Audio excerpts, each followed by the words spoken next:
الشارع هو دوت اللي خلى مصطفى يفتح المحل. مصطفى مش مرتشي ولا عمره كان حرامي ولا عمره كان بلطجي، هو دوت اللي خلى مصطفى كده. هو ده كان مصدر رزق مصطفى وسط الشارع، هو ده الستاند ده. الناس اللي بتقول عليه بلطجي وحرامي ومرتشي ورده ان كانت الناس شايفه ان ده اخطا خطا، والله يرحم الشاب اللي مات ويصبر اهله، احنا زعلانين عليه بغض النظر عن حاجه ان هي نفسه روح وذهبت، يعني كل من كان هيتحاسب على الروح اللي ذهبت، مش مختلفين عليه. انما هو اخطا، حاسبه على الخطا اللي عمله، وان كان حصل ضرب نار حصل حاسبه، لكن ما يشيلش اخطاء الغير. احنا كل مشكلتنا يا جماعه ان احنا عايزين نقول ان مصطفى مش بلطجي، اخطا مش مختلفين، حصل جريمه قتل مش مختلفين. حتى لو الحق كان مع مصطفى فاصبح ضد مصطفى لسبب واحد، لان ده راجل ازهقت روحه. متربيين معاه، بناكل مع بعض. مصطفى ده في رمضان كان بيعمل اكياس تمر ويوزعها على السواقين في اذان المغرب عشان يفطرهم. مصطفى كان بيجيب كولمن ميه يحط فيه تلج عشان يشرب الناس ميه في رمضان وقبل رمضان في عز الحر. كان يعني مهتم بالخير، مش حاتم ولا بلطجي. وبعدين ده لا عنده ميكروباصين زي امناء شرطه تانيين، ولا عنده 3 عماير، ولا عنده ميكروباصات شغاله على الخط.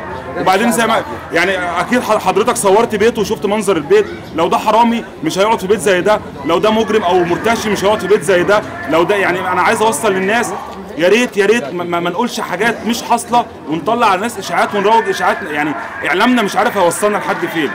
المطلوب من سيبك من اللي هو امين شرطه، لو مش امين شرطه ومعاه اي سلاح وبيدافع عن اخوه واللي قدامه ده مات، ايه المطلوب يعني؟ يسيب اخوه يموت يعني، ولا مش عارف برضه.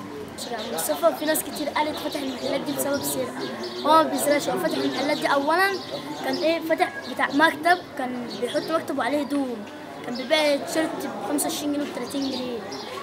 فربنا كرمه حاجه من هنا وحاجه من هنا، ربنا كرمه فتح له محلين. الناس بتقول عليهم سرقه بس هو راجل طيب، هو مش بتاع مشاكل. ما حدش يعرف ان هو امين شرطه من العمرانيه، مع انه صاحب العمرانيه كلها، ولا حد يعرف انه امين شرطه، وعيل مؤدب ومحترم مع الناس كلها من صغير لكبير.